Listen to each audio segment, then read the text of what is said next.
In his house at R'lyeh, dead Cthulhu waits dreaming. H.P. Lovecraft, The Call of Cthulhu. Cthulhu is fictional cosmic entity created by H.P. Lovecraft for his short story, The Call of Cthulhu. First appearing in the February 1928 issue of the pulp magazine Weird Tales, he is depicted as an octopoid great old one of enormous power who lies in a death-like slumber in his sunken city of R'lyeh beneath the Pacific Ocean. He is the namesake and the best-known element of the Cthulhu Mythos, appearing in the works of numerous authors following Lovecraft and frequently referenced in popular culture, that is not dead which can eternal lie, and with strange eons even death may die. The Call of Cthulhu, Abdul el-Hazard, they were not composed altogether of flesh and blood. They had shape, but that shape was not made of matter. When the stars were right, they could plunge from world to world through the sky, but when the stars were wrong, they could not live. But although they no longer lived, they would never really die. They all lay in stone houses in their great city of R'lyeh, preserved by the spells of mighty Cthulhu for a glorious resurrection when the stars and the earth might once more be ready for them. The Call of Cthulhu, Castro on the nature of the Old Ones. When the stars have come right for the great Old Ones, some force from outside must serve to liberate their bodies. The spells that preserved them intact likewise prevented them from making an initial move. The Call of Cthulhu, Castro on the Cthulhu cult. The most detailed descriptions of Cthulhu are based on statues of the creature. One, constructed by an artist after a series of baleful dreams, is said to have yielded simultaneous pictures of an octopus, a dragon, and a human caricature. A pulpy, tentacled head surmounted a grotesque and scaly body with rudimentary wings.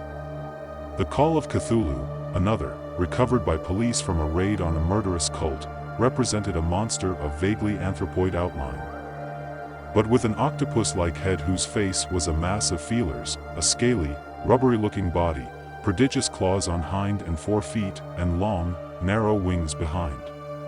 The Call of Cthulhu, Castro, a Cthulhu cultist reports that the Great Old Ones are telepathic and knew all that was occurring in the universe. They were able to communicate with the first humans by molding their dreams, thus establishing the Cthulhu cult, but after R'lyeh had sunk beneath the waves, the deep waters, full of the one primal mystery through which not even thought can pass, had cut off the spectral intercourse. The Call of Cthulhu. It is unknown how large the throng of those who worship the dreaded Cthulhu is, but his cult has many cells around the globe.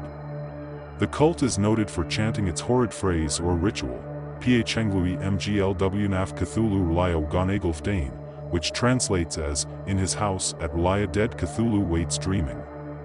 The Call of Cthulhu, this is often shortened to Cthulhu-fdane, which might possibly mean Cthulhu waits, Cthulhu dreams, or Cthulhu waits dreaming.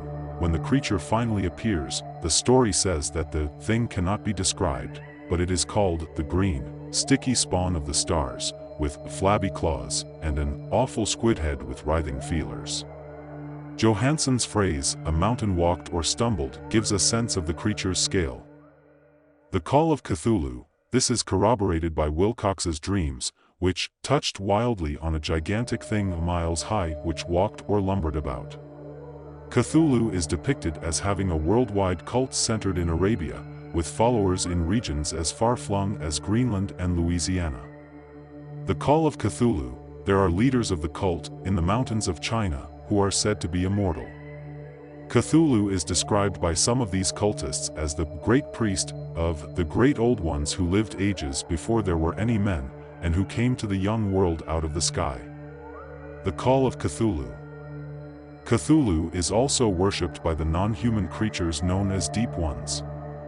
The shadow over Innsmouth, Cthulhu is mentioned in other sources, sometimes described in ways that appear to contradict information given the most well-known accounts. For example, rather than including Cthulhu among the Great Old Ones, a quotation from the Necronomicon says of the Old Ones, Great Cthulhu is their cousin, yet can it spy them only dimly. The Dunwich Horror, but different Lovecraft stories and characters use the term Old Ones in widely different ways.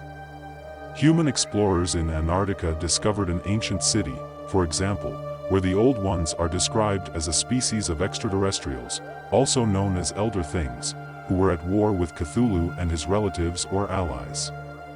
The discoverers of the Elder Things were able to puzzle out a history from sculptural records. With the upheaval of new land in the South Pacific, tremendous events began. Another race, a land race of beings shaped like octopi and probably corresponding to the fabulous pre-human spawn of Cthulhu, soon began filtering down from cosmic infinity and precipitated a monstrous war which for a time drove the Old Ones wholly back to the sea. Later peace was made, and the new lands were given to the Cthulhu spawn, whilst the Old Ones held the sea, and the older lands, the Antarctic, remained the center of the Old Ones' civilization, and all the discoverable cities built there by the Cthulhu spawn were blotted out. Then suddenly the lands of the Pacific sank again, taking with them the frightful stone city of Relaya and all the cosmic octopi, so that the Old Ones were once again supreme on the planet. At the Mountains of Madness, William Dyer, part of the Antarctic expedition, also notes that the Cthulhu spawn seem to have been composed of matter more widely different from that which we know than was the substance of the Antarctic Old Ones. They were able to undergo transformations and reintegrations impossible for their adversaries, and seem therefore to have originally come from even remoter gulfs of cosmic space. The first sources of the other beings can only be guessed at with bated breath. He notes, however, that the Old Ones might have invented a cosmic framework to account for their occasional defeats.